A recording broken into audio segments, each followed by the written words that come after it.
은혜로다 주의 은혜 찬송합니다.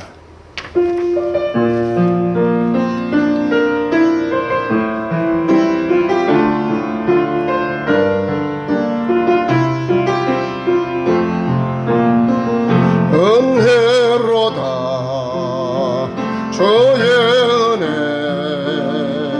날 살리신 주님의 큰 은혜로다 주의 은혜 날 살리신 주님의 은혜 그 은혜 내 맘에 영원히 나를 붙들고 가네 그 은혜 평생에 영원히 나를 일으키시네 금제에서 날 구했네 한량없는 주님의 큰 은혜로 아들 피로 날 살렸네 증량 못할 주님의 은혜 그 은혜 내 맘에 영원히 나를 붙들고 가네 그 은혜 평생에 영원히 나를 일으키 다시 한 은혜로다 은혜로다 주의 은혜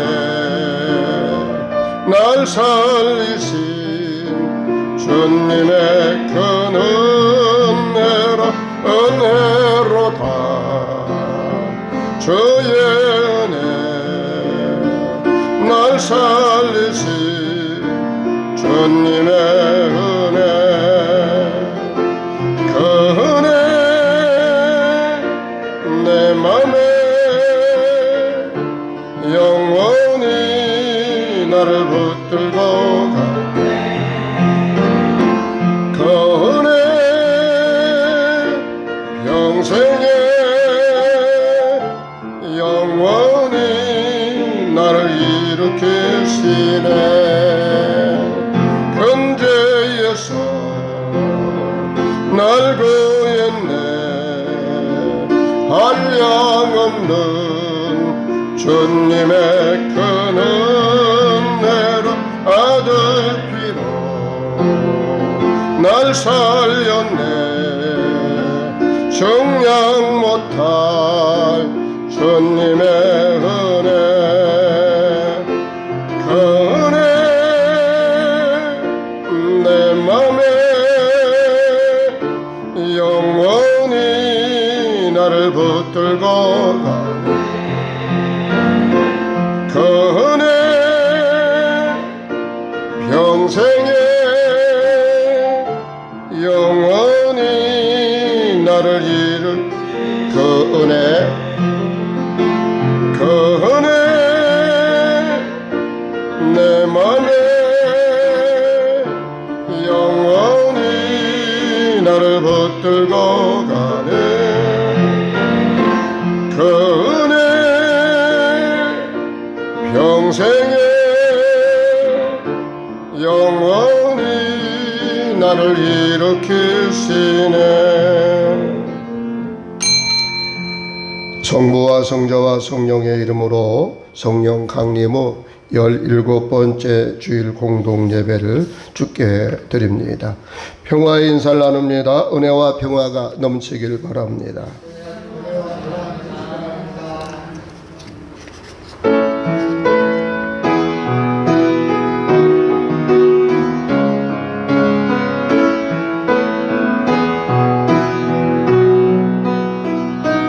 성축해 내 영혼아 거룩하신 이름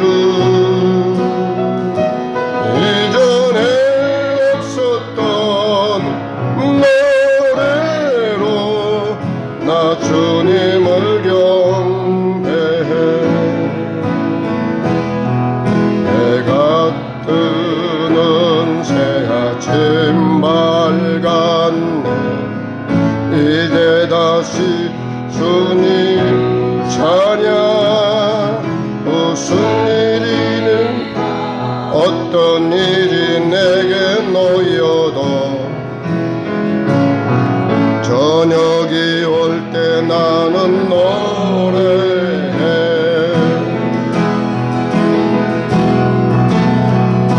송축해 내 영혼 내 영혼아 거룩하신 이름. 이전에 없었던 노래로 나 주님을 경배해.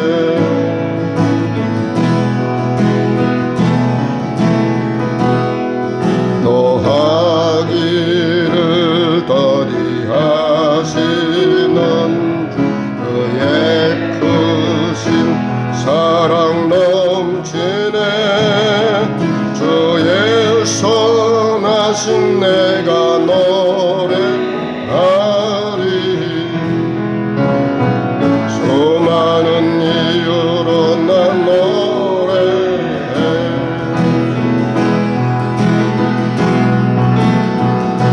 송축해 내 영혼 내 영혼아 거룩하신 이름. 이전에 없었던 노래로 나 주님을 경배해.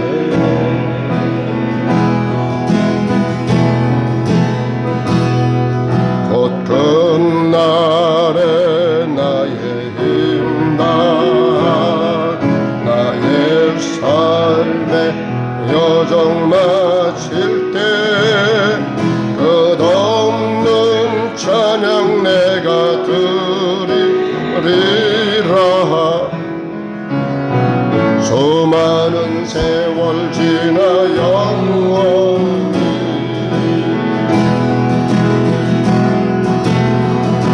송축해 내 영혼 내 영혼아 거룩하신 이름. 이전에 없었던 노래로 나 주님을 경배해. 송축해 송축해 내 영혼 내 영혼아 거룩하신 이름. 이전에 없었던 노래로 나 주님을 경배해.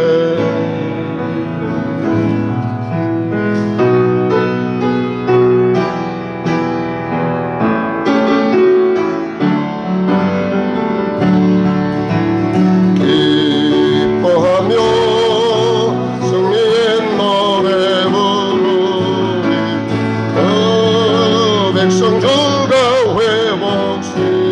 회복시키시네. 그 사랑으로 억눌렸던 자모와 칭찬과 명성 얻게 하시네. 전심으로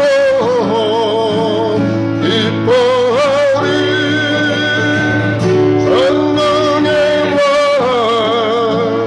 함께 하시네. 기뻐 외치며 주께도 손들리 춤을 추며 함께 찬양해. 모든 원수를 멸하신 주님 전능의 왕. 함께하 다시 한번 기뻐하며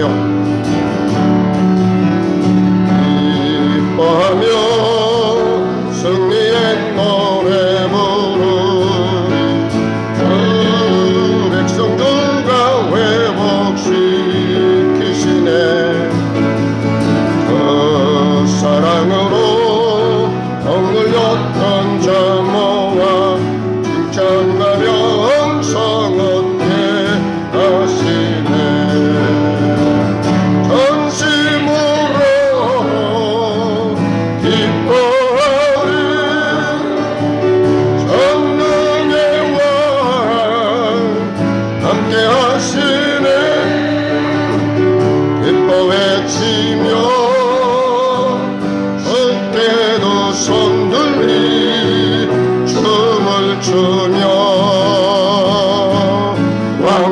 찬양해 모든 원수를 멸하신 주님 전능의 왕 함께하신 전심으로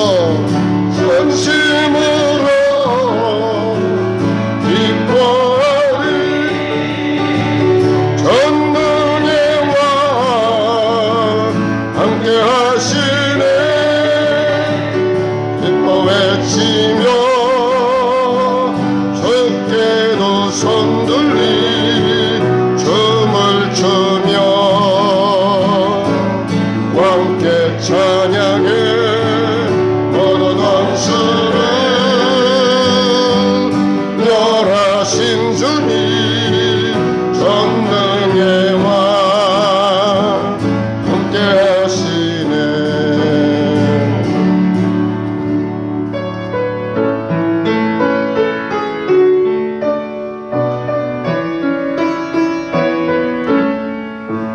날고 원하신 주 감사 모든 것 주심 감사 지난 추억이네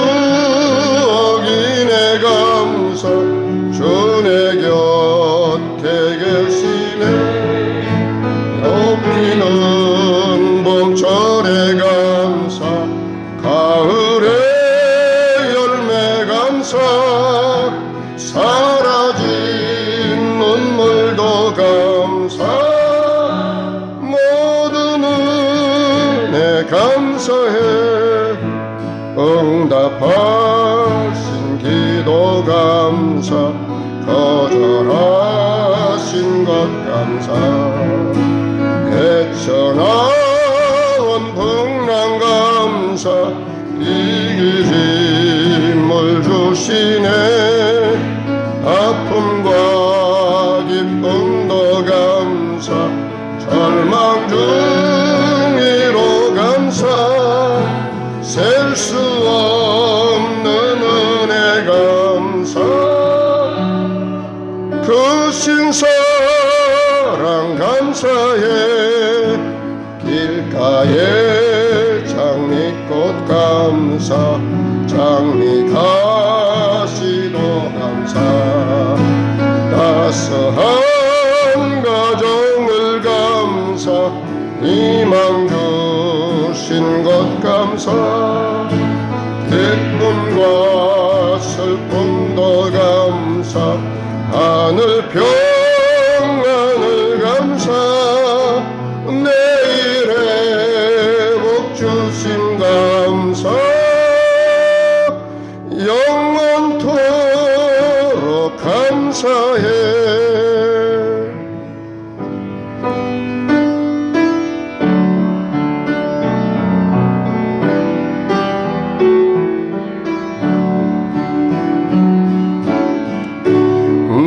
어디 가든지 순종하라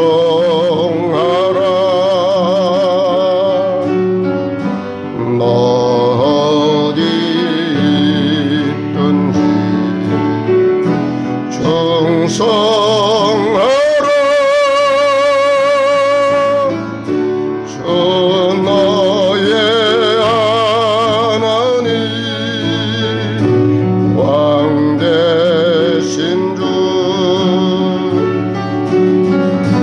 영원히 주님만 찬양하라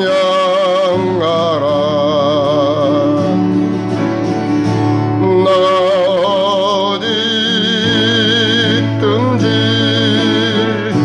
순종하리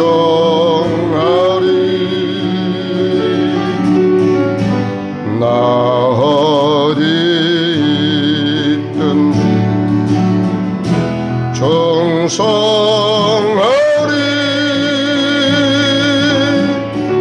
주 나의 하나님 왕 되신 주 영원히 주님만 찬양. 나 어디 있든지 나 어디 있든지 선정하리.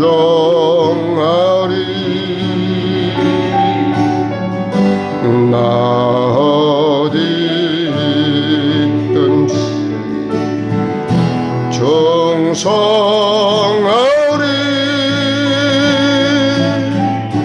주 나의 하나님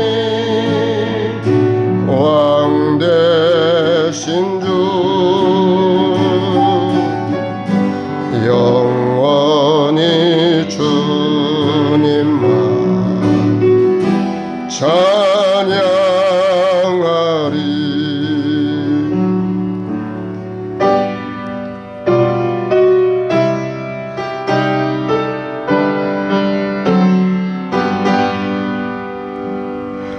내 번향 가는 길 보이도다. 인생의 갈 길은 다 달리고 땅 위에 수고를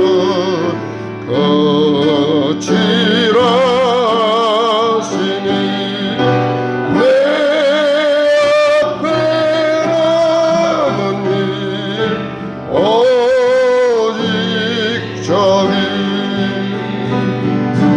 주 예수의 비야 소식으로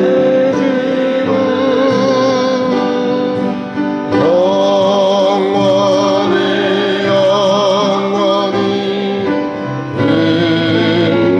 빛나는지 어디서 성도들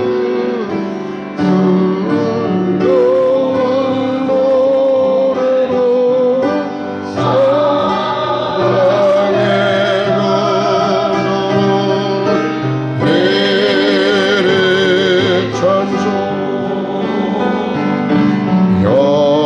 영생의 행한 일 돌아보니 못다닐 만한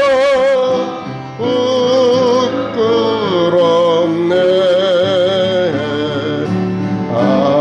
아버지 사랑이 날 용납하시고 생명의 면류관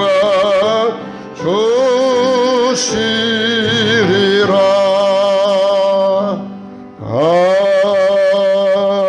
아멘.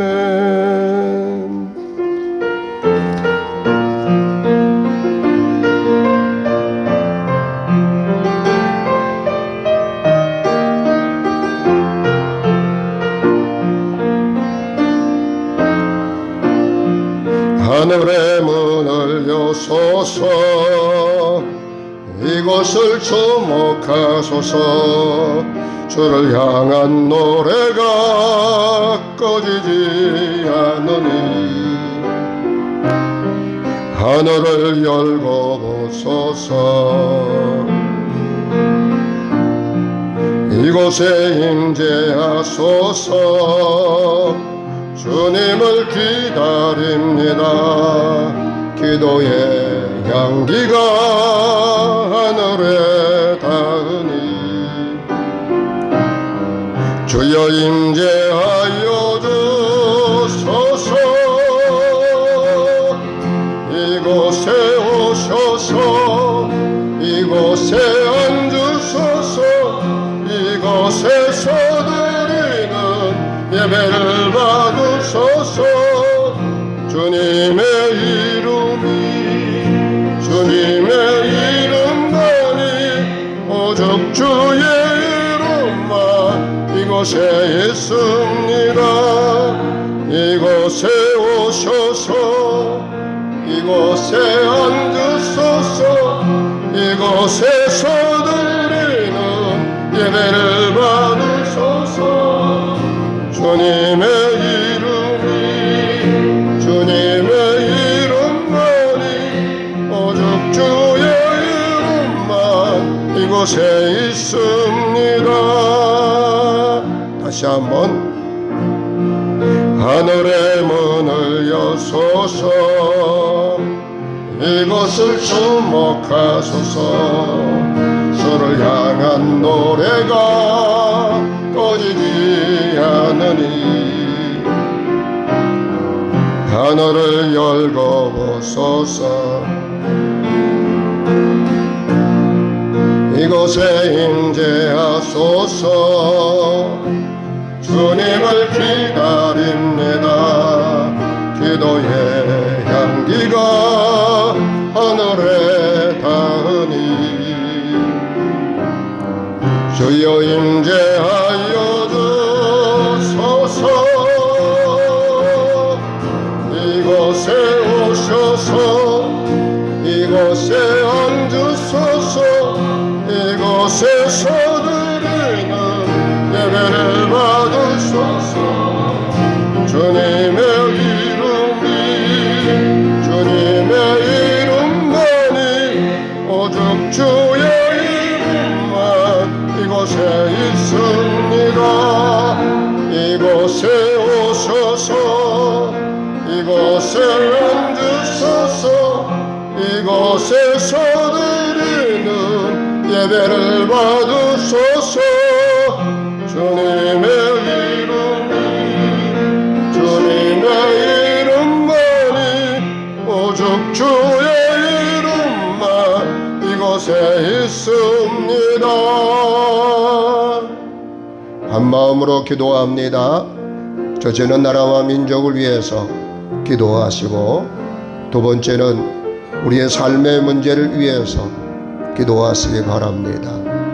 오늘 예배를 통하여 우리의 삶의 문제가 해결되게 해달라고, 또 연약한 지체들 있으면 주께서 내 몸을 만져달라고 기도하시고, 또 세 번째는 오늘도 이 예배를 통하여서 성령으로 은혜로 충만하게 되어지는 하나님의 음성을 듣는 귀한 시간 되게 해달라고 통성으로 기도합니다.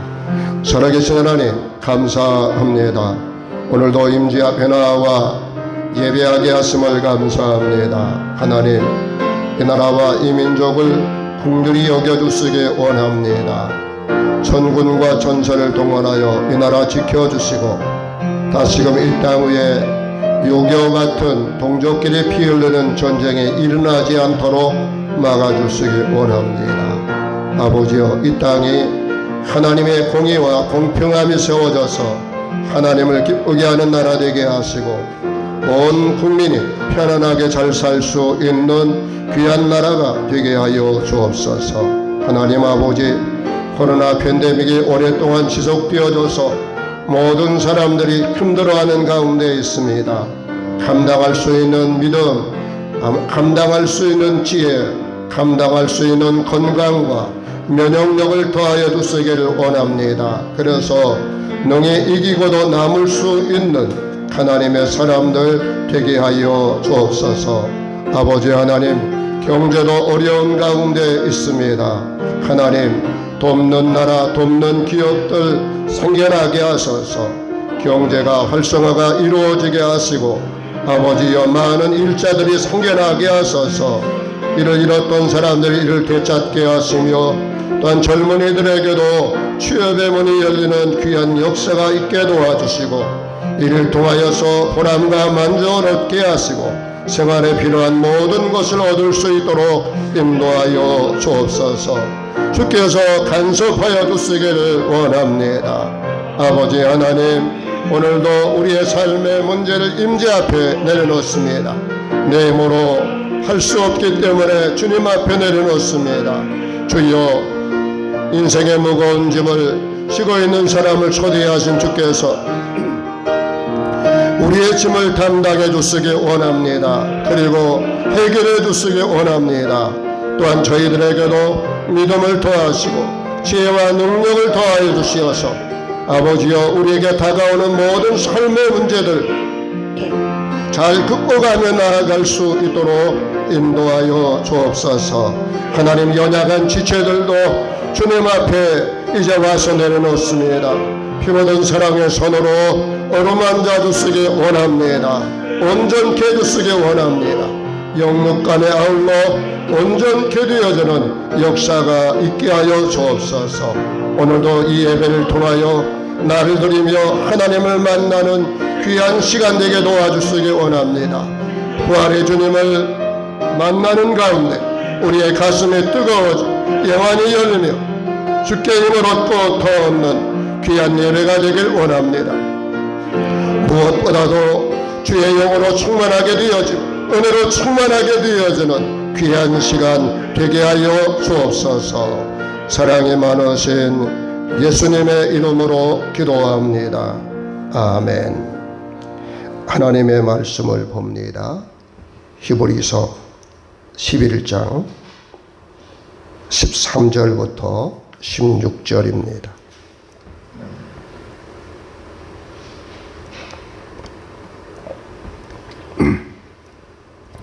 함께 같이 봅니다. 이 사람들은 다 믿음을 따라 죽었으며 약속을 받지 못하였으되 그것들을 멀리서 보고 환영하며 또 땅에서는 외국인과 나그네임을 증언하였으니 그들이 이같이 말하는 것은 자기들이 본향 찾는 자임을 나타냅니다. 그들이 나온 바 본향을 생각하였더라면 돌아갈 기회가 있었으려니와 그들이 이제는 더 나은 본향을 사모하니 곧 하늘에 있는 것이라. 이러므로 하나님이 그들의 하나님이라 일컬음을 받으심을 부끄러워하지 아니하시고 그들을 위하여 한성을 예비하셨느니라. 아멘. 주님 우리의 마음을 여시어 말씀을 깨닫옵소서. 아멘.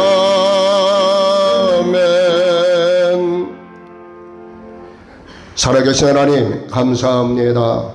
오늘도 임재 앞에 나와 예배하게 하심을 감사합니다. 임재 앞에서 생명의 그 말씀을 기다립니다. 우리에게 말씀하여 주시고 또한 저희들 그 말씀 믿음으로 듣게 하셔서 하나님을 기쁘게 하며 또한 그 말씀을 통하여 내 영이 살아나며 새로워지고 새 힘을 얻는 또한 은혜로 충만하게 되어지고 해야 할 바를 깨닫는 귀한 시간 되게 하여 주옵소서. 진리의 성령님께서 이 예배 가운데 임재하시고 운행해 주시어서 성령께서 예배하는 사람들에게 직접 말씀해 주시고 또한 깨닫는 은혜로 충만하게 허락하여 주옵소서. 사랑이 많으신 예수님의 이름으로 기도합니다. 아멘. 할렐루야. 오늘도 예배하는 성도들에게 하나님의 사랑과 은혜와 축복이 넘치기를 축원합니다. 코로나 팬데믹의 터널을 지나가는 우리 성도들에게 성령의 위로함이 넘치기를 축원합니다. 이제 이틀 뒤면 추석입니다. 많은 사람들이 부모, 형제, 친척, 친구가 있는 고향 가기 원합니다. 이번에 보니까 우리가 가는 이 교성길도 코로나가 가는 고향 가는 길을 막습니다. 설문조사에 보니까 24% 정도만 고향을 가겠다라고 말합니다. 또 고향에 있는 사람들도 백신을 다 맞았으면 오라고 합니다. 우리들 모두에게는 고향을 그리워하는 귀소 본능이 있습니다. 노산 이은상 선생님의 가고파, 그 가곡에 보면 내 고향 남쪽 바다, 그 파란 물 눈에 보이네, 꿈엔들 잊으리요, 그 잔잔한 고향 바다, 지금도 그 물새들 나르리, 가고파라 가고파, 어릴 적 같이 놀던 그 동무들 그리워라.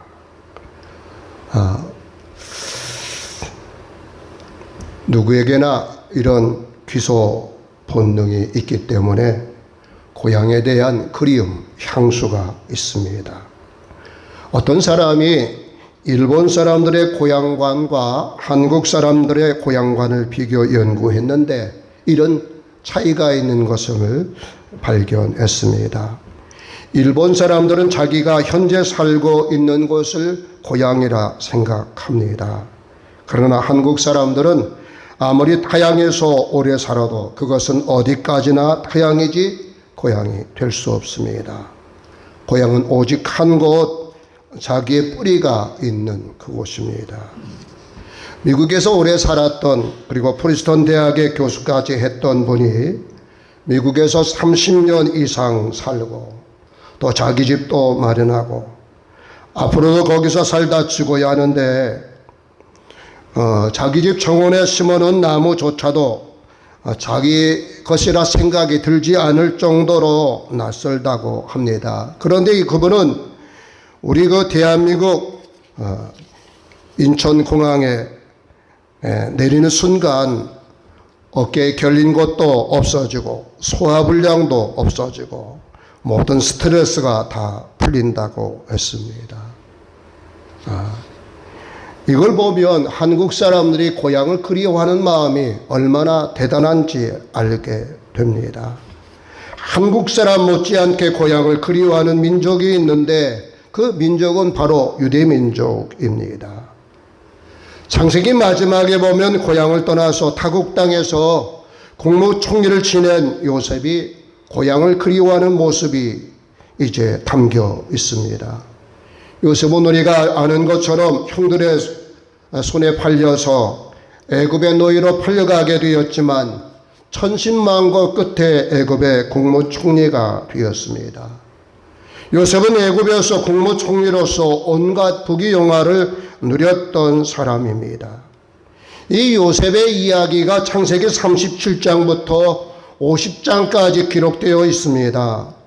그런데 전반부 5장은 형들의 손에 팔려서 요셉이 애굽의 국무총리가 되기까지가 기록되어져 있고 또 후반부 8장은 대부분 국무총리가 된 이후에 고향에서 찾아온 부모 형제와 만나서 해우담을 나누는 것으로 채워져 있습니다. 창세기 49장에 보면 야곱이 12아들들에게 마지막 축복해주는 장면이 나옵니다. 거기 보면 자기 아들들을 보고 어떻게 하든지 애굽에서 애굽말 잘 배우고 내 자식들도 애굽 교육을 잘 시켜서 애굽에 자리 잡고 성공하라고 이렇게 축복하는 것이 아니라 곧 죽어도 너는 우리 고향 땅 가나안 땅 그곳으로 돌아가라고 축복하고 있습니다. 그 야곱의 유언 내용은 이렇습니다. 내가 죽거든 내 손자들 옆에 묻어다오. 그 굴은 가나안 땅 마므리아 막발라 밭에 있다. 그것은 아브라함께서 묘자리로 쓰려고 사두었는데 우리 모든 손자들이 거기에 묻혀 있으니 나도 거기 묻어다오. 공동번역에 이렇게 유언을 했습니다. 근데 이와 똑같은 유언을 그 아들 요셉도 합니다. 나는 이제 죽을 터이지만 하나님께서 반드시 너희를 찾아오시어서 이 땅에서 이끌어내시고 아브라함과 이삭, 야곱에게 주시라고 맹세한 쓴 땅으로 올라가게 할 것이다. 하나님께서 너희를 반드시 찾아오실 것이다. 너희는 그때 여기에서 내 뼈를 가지고 그리로 올라가거라. 이렇게 유대인들은 고향에 대한 향수, 그리움이 있습니다. 이 고향을 그리워하는 마음이 지나치면 우리가 향수병에 걸리게 되죠. 홈식. 이런 육체적인 향수병이 있는가 하면 이제 사람들에게는 전도서에 보니까 우리의 마음속에 영혼을 사모하는 마음을 주셨다. 이 영혼을 사모하는 마음 때문에 우리 마음속에 하나님께서 이미 귀소 본능, 저 하늘의 저 영원한 본향에 대한 귀소 본능을 우리에게 주셨습니다. 기소 본능을 가진 우리 하나님의 자녀들, 우리는 오늘 말씀에 있는 것처럼 더 좋은 고향을 가졌습니다. 16절에 보면 그들이 이제는 더 나은 본향을 사모하니, 세상 사람들이 태어난 고향이 있습니다. 이 고향을 사람들이 마음에 두고 그리워하고 거기 가기 원합니다. 이 기소 본능을 가진 사람이라면 누구나 고향에 돌아가길 원합니다. 이북에서 탈북한 청년인데 명절 되면 고향이 그리워서 한밤중에도 뻘떡 일어나서 엉엉 울 때가 있다고 합니다. 미국의 소설가 토마스 올프 작품 가운데 다시 갈 수 없는 고향이라는 작품이 있습니다. 어려서 고향 떠나서 크게 성공한 주인공이 향수를 달래기 위해서 어느 날 그의 고향 에스윌을 찾아갔지만 실망했습니다. 고향과 친구들이 너무나 변해 있었고 안날에 뛰놀던 그 고향이 아니었습니다. 그래서 그는 돌아오는 기차 안에서 이렇게 독백합니다. 이제 나는 고향으로 되돌아갈 수 없다. 길이 있다면 나는 앞으로 가야 한다. 뒤돌아가는 길은 영원히 살아있다. 그러나 우리 믿는 사람들에게는 세상 사람들이 가지지 못하는 두 가지 고향이 있습니다. 하나는 마음의 고향, 교회가 있습니다. 고영일 목사님 목회하셨던 그 버지니아 제임스타운에 가면 미국 초창기에 청교도들이 그곳에 와서 신앙생활했던 흔적들이 남아 있습니다. 고향을 그리워하는 마음 때문에 교회 안에 그들의 무덤이 있어요. 교회 안에 다 차니까 교회 주변에 그들의 무덤이 있습니다. 그들은 마음의 고향, 육신의 고향 돌아가지 못하고 마음의 고향 교회에 묻혔어요. 그러면서 저 하늘나라 영원한 본향을 사모하고 준비하는 사람들이었습니다.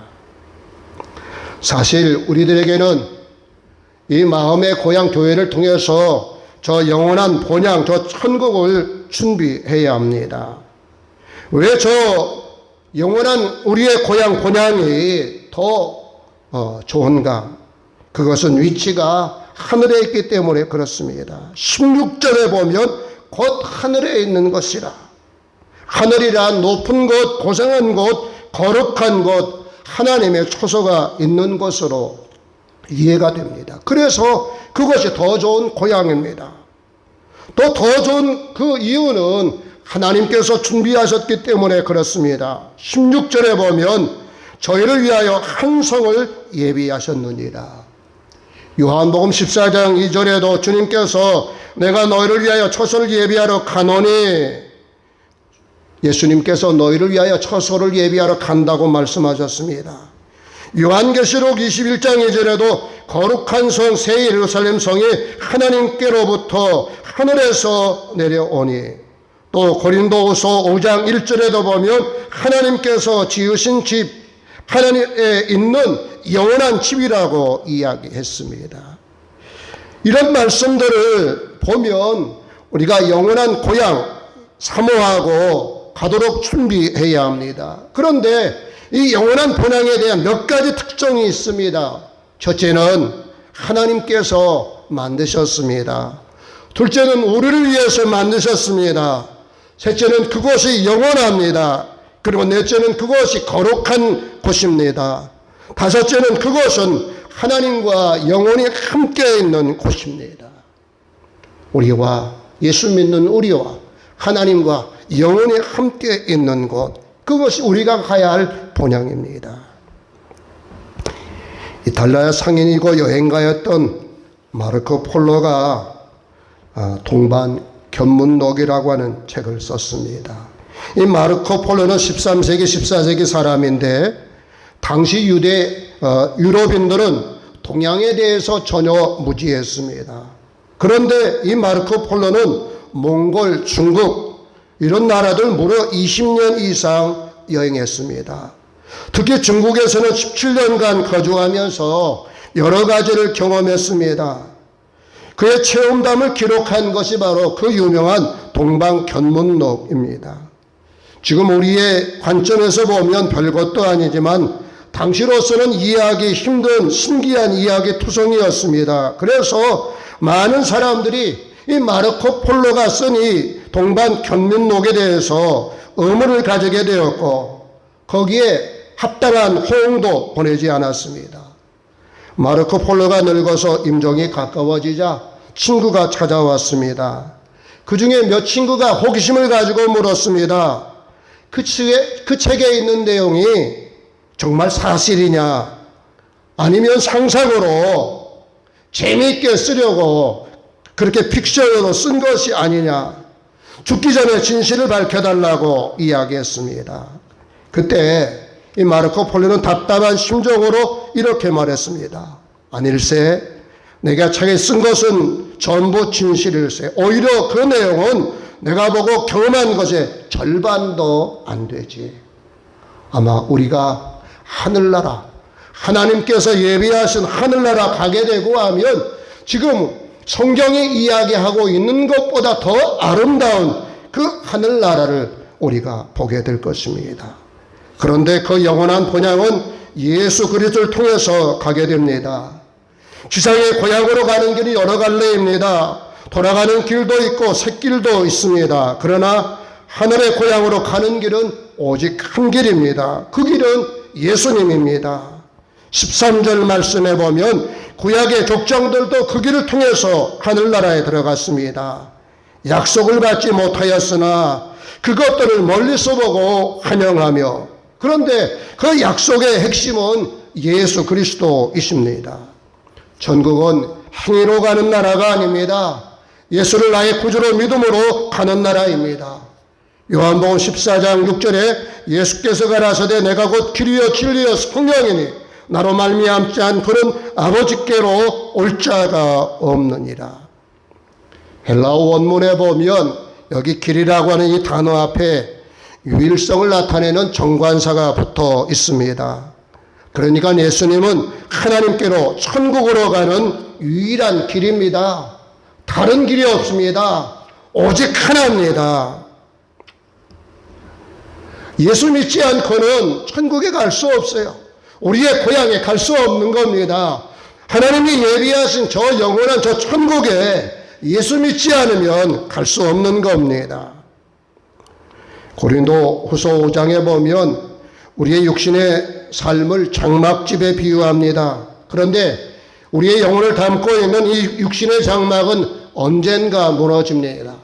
나이 들면 지붕도 벗겨지고 창문도 흐려지고 맷들도 약해지고 이 귀도 잘 들리지 않고 바퀴도 잘 굴러가지 않고 무릎도 망가져서 잘 굴러가지 않고 전도서 12장에 나오는 말씀 아닙니까?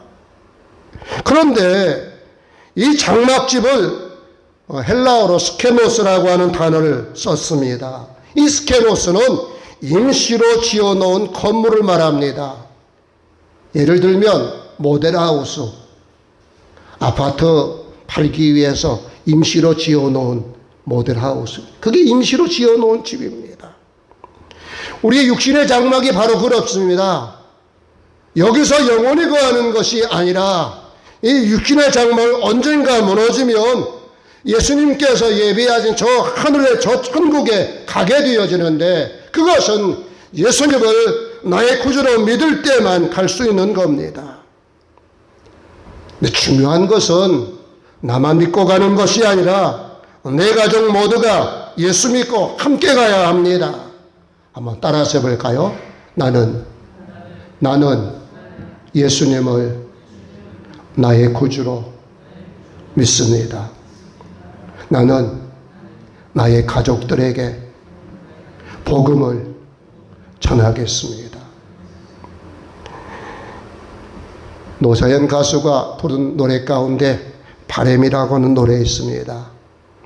바램이라고 하는 노래 끝에 보면 그 가사가 저 높은 곳에 함께 가야 할 사람 그대뿐입니다.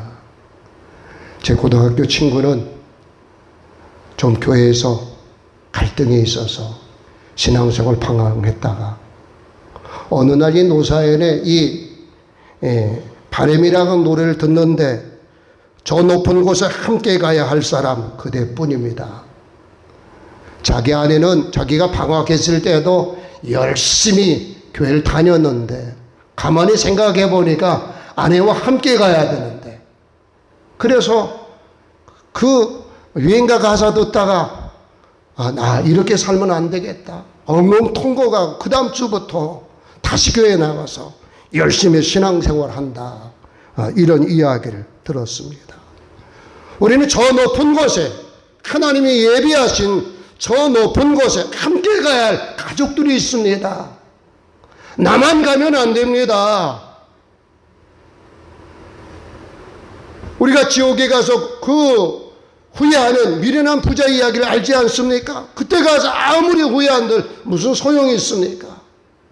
살아있을 때 나도 예수 잘 믿고 우리 가족들도 예수 믿으라고 권해야 합니다.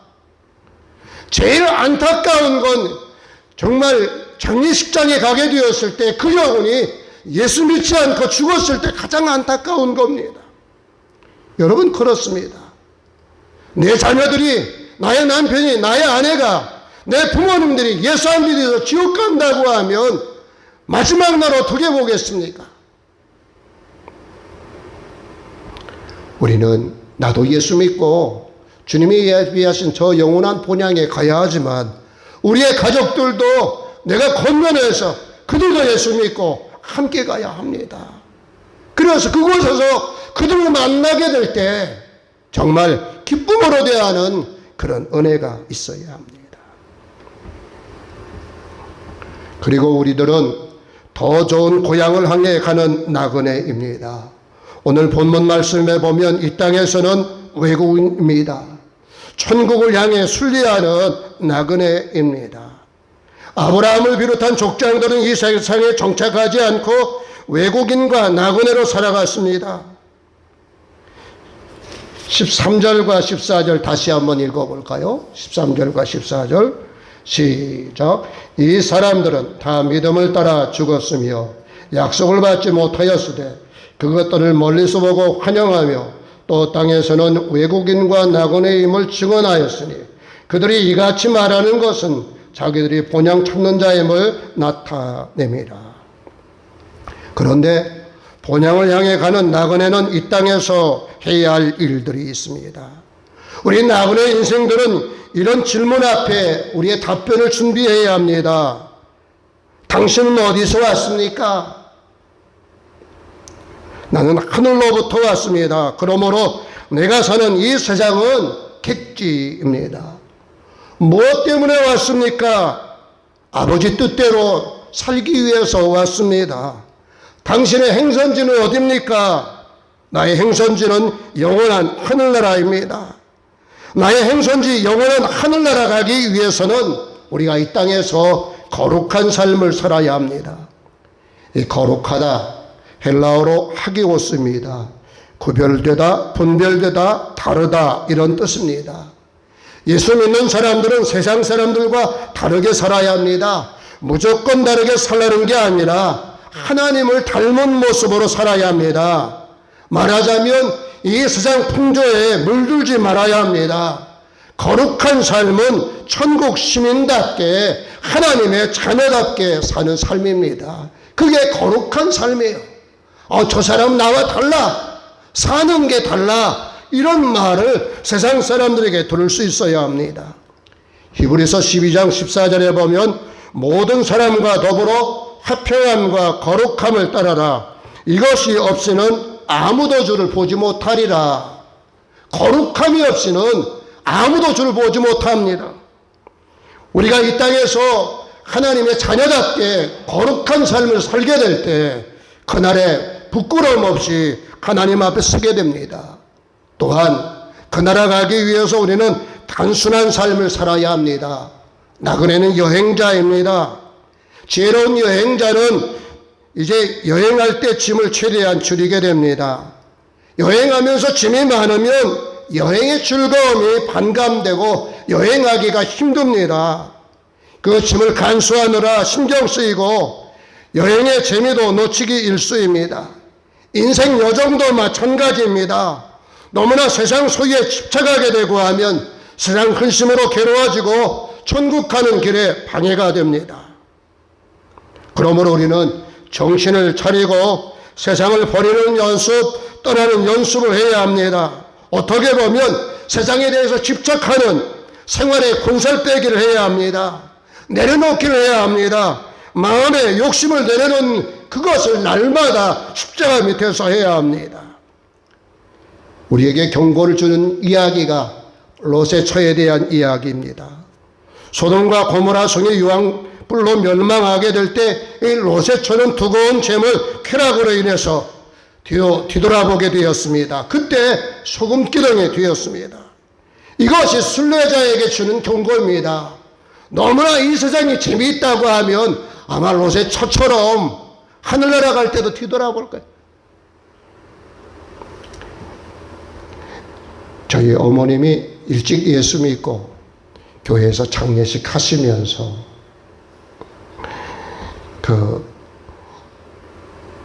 운구할 때 운구 그것 가지고도 시비를 해요. 일반적으로 세상 사람들은 어떻게 합니까? 머리가 먼저 나갑니까? 발이 먼저 나갑니까? 네. 대부분 세상 사람들은 머리가 먼저 나와요. 근데 저희 어머님 같은 거는 그걸 반대로 하시더라고요. 우리 천국 가는 사람들이고 하니까 발이 먼저 나가야 된다고. 근데 가만히 듣고 보니까 일리가 있는 거예요. 준비된 사람들은 세상 등지고 가는 것이 아니라 우리 하나님 보고 가는 거 아닙니까? 그러니까 제 발로 걸어서 믿음으로 가는 거죠. 롯의 처와 같이 세상에 미련 두어서 안타까워 아쉬워하는 그런 사람이 아니라 부르실 때 다 내려놓고 기쁨으로 갈 수 있어야 합니다. 또한 우리는 이 세상에 살면서 인내해야 합니다. 나그네로서 외국인으로서 살려고 하면 이 세상에서 인내해야 합니다. 요즘도 외국인으로 살아가는 것이 쉽지 않습니다. 그런데 고대 사회에서는 정말 외국인으로 살아가는 것이 힘들었습니다.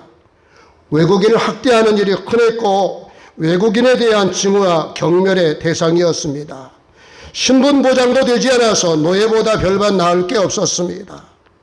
그 외에도 외국인들에게는 별도의 세금이 부과되고 식당에도 따라 앉히는 일이 있고 심한 경우에는 외국인이라고 하는 낙인까지 찍어 넣는 일이 있었습니다. 그러므로 이제 이 땅에서 외국인으로 나그네로 살아간다고 하는 것은 불편함, 조롱, 고난 이런 것들을 참고 살아가는 것을 말합니다.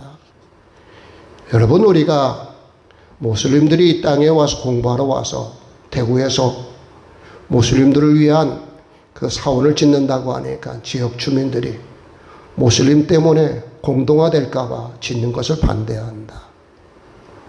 또 이 아프간 문제 때 한국에 협조했던 사람들이 진천에 와서 기거하다가 그들이 기간이 지나서 나왔습니다. 근데 지금 조금 한국 사람들이 그들 보는 눈이 달라요. 왜 그렇습니까? 외국인이기 때문에 그런 거죠. 우리도 이 땅에서는 외국으로 살아가기 때문에 어떻게 보면 곱지 않은 시선으로 우리를 볼 때가 있습니다. 그걸 잘 참아내야 합니다. 그리고 이 땅에서 최선을 다해서 살아가야 합니다. 나그네 인생이 아주 짧습니다. 그러므로 기회를 선용해야 합니다. 우리에게 주어진 재물, 시간, 건강, 재능 이것을 우리의 인생 여정 가운데 최선을 다해서 선용해야 합니다. 그 중에 어느 것도 갖고 갈 수 있는 게 없습니다. 가지고 간다 할지라도 그것은 천국에서 쓸 데가 없습니다.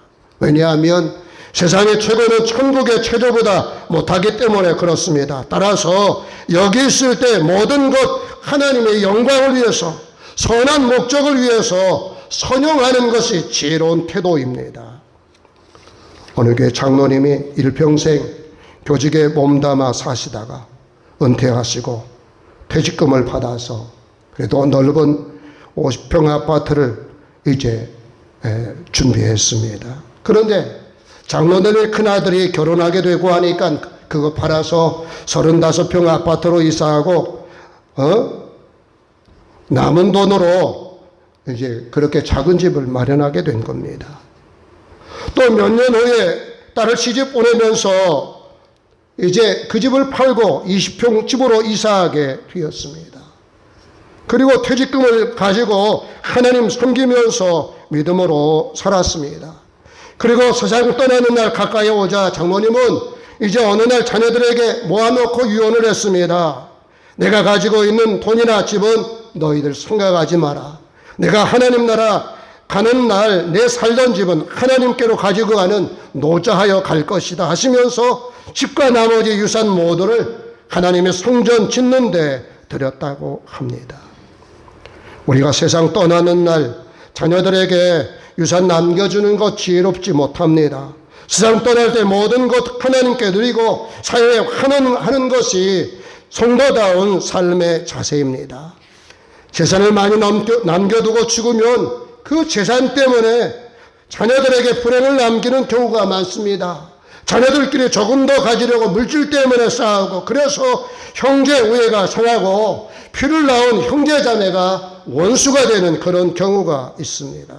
그러므로 성도는 나그네로서 땅에 살다가 천국에 돌아가는 날 성도다운 자랑스러운 일생을 마칠 준비를 해야 합니다.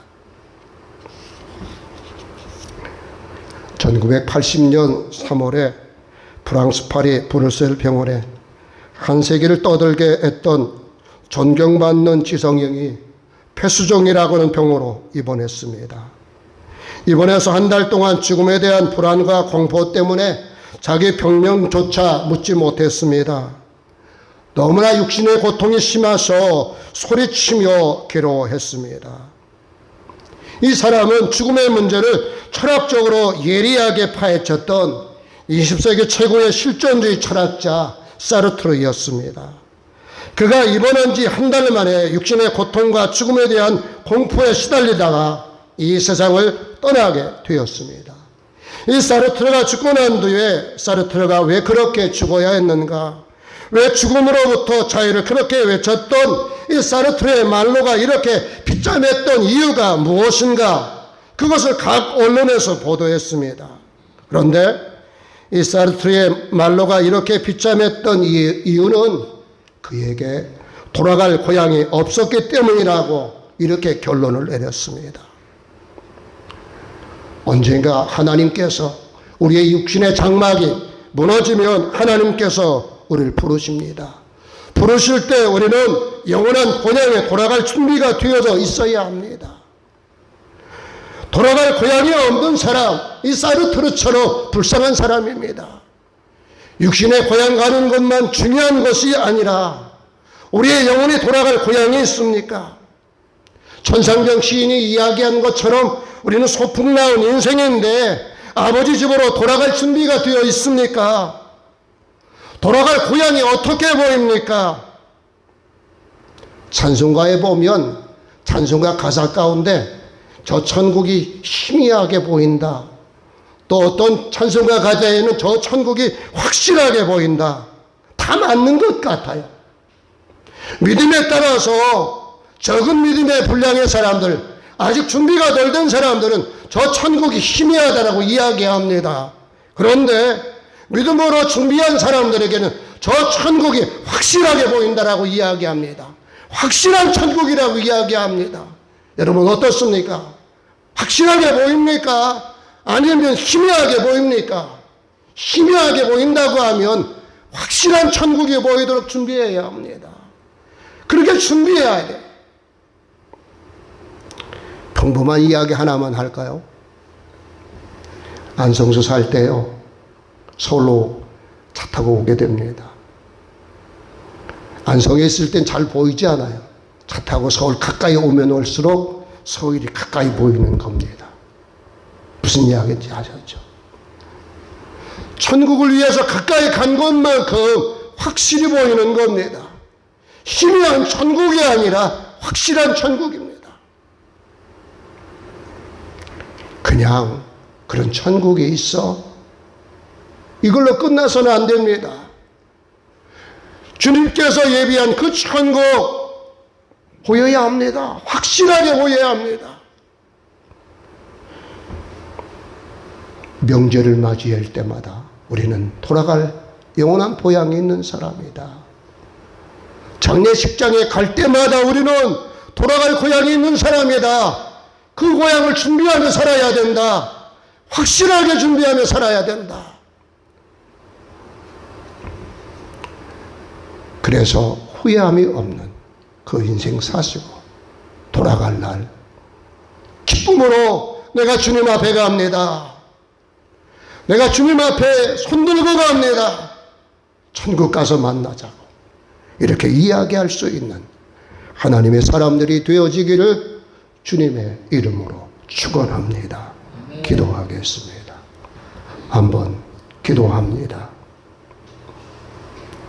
정말 예수님을 나의 구주로 내 마음속에 영접했습니까? 그리고 예수님을 순간순간 의지하며 살아갑니까? 소풍 나온 인생에 주께서 부르시면 저 영원한 고향으로 갈 수밖에 없는데 그 고향에 대한 갈 준비가 되어져 있습니까? 예복이 준비되어 있습니까? 주님 만날 때 뭐라고 보고하겠습니까? 정말 천국이 신앙생활 하지만 희미하게 보인다. 30년, 40년 평생에 모셨어도 희미하게 보인다고 하면 안 됩니다. 신앙의 선배들이 확실한 천국으로 고백했던 것처럼 우리들도 준비하는 가운데 내 눈에 밝게 보인다고, 확실하게 보인다고 준비하는 삶을 살아야 합니다. 이제 우리 묵상으로 한 1분 정도 주여 내게 돌아갈 고향이 있습니다. 예수 잘 믿고 주어진 사명 잘 감당하다가 그리고 천국을 준비하며 살다가 날마다 저 천국을 바라보며 사모하며 준비하며 살다가 확실한 천국을 준비하고 주님 부르실 때 할렐루야로 주님 앞에 달려갈 수 있는 인생 되게 해달라고 한 1분 정도 묵상으로 기도합니다.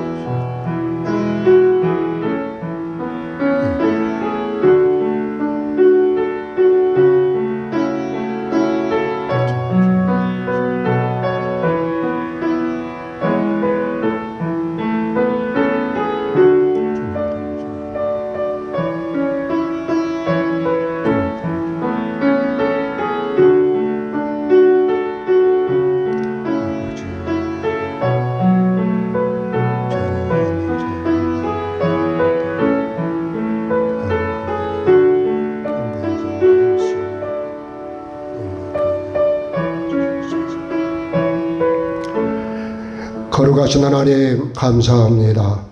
오늘도 임재 앞에 나와 예배하게 하심을 감사합니다. 명절을 앞두고 저들이 영원한 본향에 대해서 다시 한번 말씀을 나누었습니다. 돌아갈 고향을 위해서 믿음으로 준비하는 자 되게 하셔서 아버지 그날을 그리워하며 그날을 준비하는 자 되게 하시고 희미한 천국이 아니라 확실한 천국 되어져서 우리 가족이나 주변 사람들에게도 이제 저 천국에 있음을 확신하게 증언하는 믿음의 삶을 살게 하여 주옵소서. 아버지 무엇보다도 이 땅 살면서 주어진 사명을 감당하며 주님이 원하시는 거룩한 그리스도의 신부로서의 거룩한 삶을 살게 도와주시어서 어디에서 무엇을 하든지 하나님께 영광을 돌리며 그리스도의 생명의 향기를 바라는 저희들 되게 하여 주옵소서. 하나님 명절에도 가족과 친척들 만나게 될 때 저희들 하늘나라를 증거하는 이제 순례자의 사명을 감당하는 전도자의 사명을 감당하는 저희들 되게 하여 주옵소서.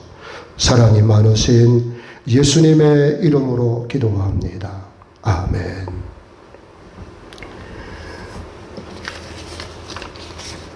찬송하겠습니다.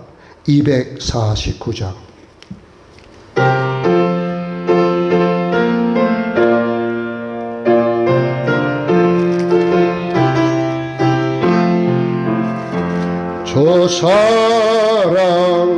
사랑하는 자 다 찬송할 때에 그 보좌 앞에 둘러서 그 보좌 앞에 둘러서 큰 영광 돌리세 큰 영광 돌리세 저 밝고 도묘한 시온성 향하여 가세 내 주의 찬란한 성에 찬송하며 올라가세 주 믿지 않는 자 다 찬송 못하나 하나님 자녀 된 자들 하나님 자녀 된 자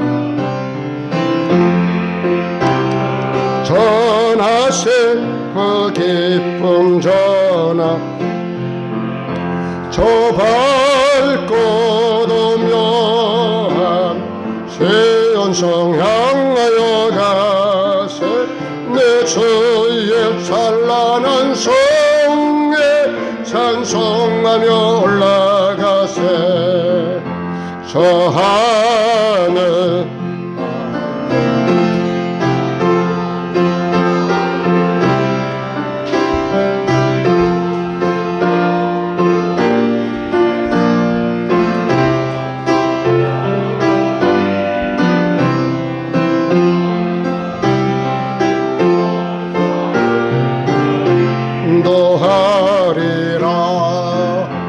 저 밝고 도묘한 시온성 향하여 내 주의 찬란한 성에 찬송하며 올라가세 내 눈물 다 씻고 널 찬송 부르리 저 임마누엘 주 앞에 저 임마누엘 주 앞에 나 영광 누리리 나 영광 누리리 저 밝고 도묘한 시온성 향하여 가세 내 주의 찬란한 성에 찬송하며 올라가세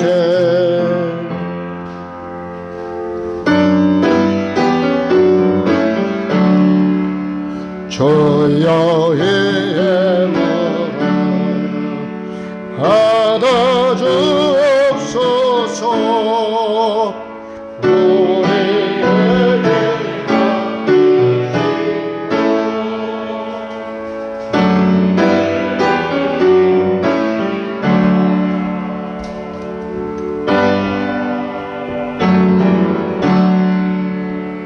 온라인으로 예배하신 분들은 온라인으로 헌금하시기 바랍니다. 만복의 근원 되신 하나님 감사합니다. 오늘도 임재 앞에 나와 예배하게 하심을 감사합니다. 아버지여 저희들이 하나님께 예배하며 날 구원하신 하나님의 은혜에 감사 감격하며 나를 주님 앞에 제물로 드립니다. 나를 받아주시고 나를 복음의 도구로 복음의 제사장으로 사용하여 주옵소서. 하나님 앞에 예배하며 우리의 고백과 우리의 사랑과 믿음과 정성을 담아 하나님의 것 11조 드립니다. 약속하신 대로 아버지여 기한전의 열매가 떨어지거나 황충이 먹어 손해나는 일이 없도록 막아주시고 창고가 가득히 차는 역사가 있게 하여 주옵소서. 아버지여 이 땅 살면서 재물의 노예가 되지 않게 하시고 재물을 다스리는 왕으로 설계하소서. 나누고 베푸는 복된 손길 되게 하여 주옵소서. 감사의 조건을 찾아 하나님을 여롭게 하는 성도들마다 아버지의 생활 속에 구석구석에 하나님 나라가 임하고 그런 가운데 많은 감사의 조건으로 하나님을 여롭게 하는 참 예배자들이 되게 하여 주옵소서.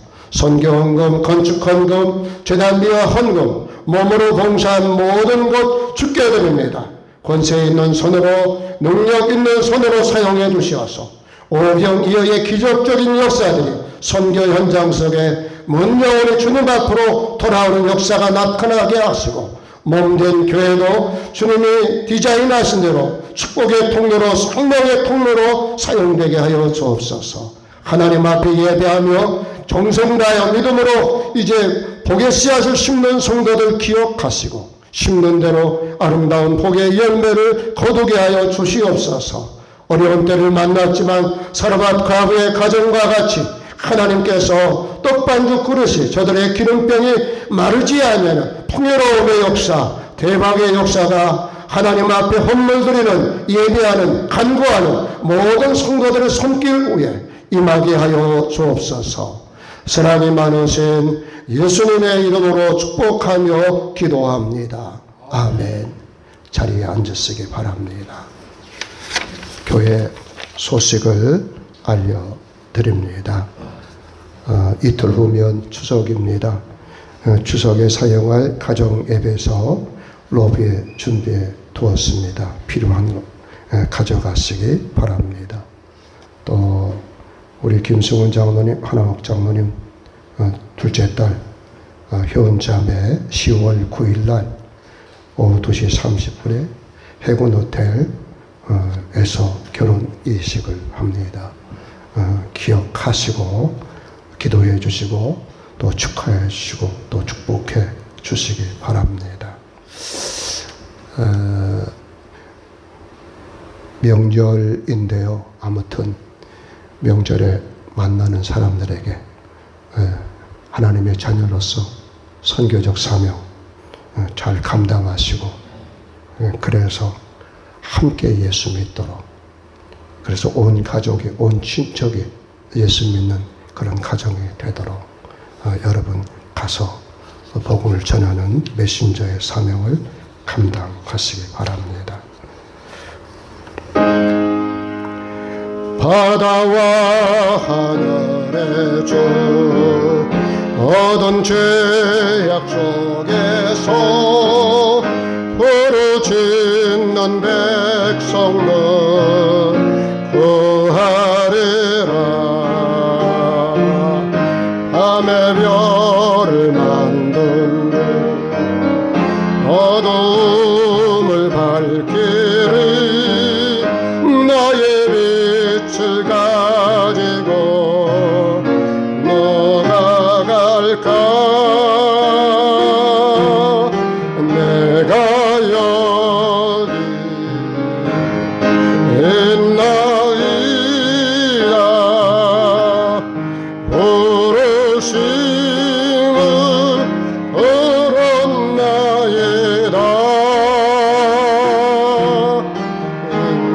인도하사 보내소서. 주의 백성 섬기오리다. 바람과 불 것에 주, 나의 백성이 하여 아름다운 만찬을 베풀리라. 참 생명의 양식 넘치도록 베풀고 목숨까지 주리니 너가 갈까? 내가 여기 있나이다. 부르심을 들었나이다.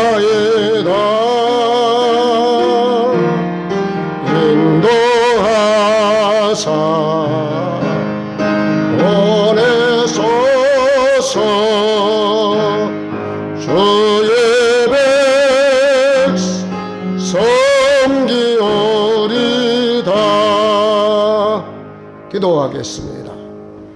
이제는 우리를 죄악 가운데서 구원해 주신 예수 그리스도의 은혜와 하나님 아버지의 한량없는 사랑과 보혜사 성령님의 감화 감동 충만 교통하시며 오늘도 저 영원한 혼약을 사모하며 이제 준비하기로 결단하는 하나님의 사람들 머리 위에 저들 가정과 기업과 자녀들 위해 또한 피로 사신 마음의 고향 한국교회 위에 그리고 이 나라 이민족 위에 이제로부터 영원토록 함께 하시기를 간절히 축원하옵나이다.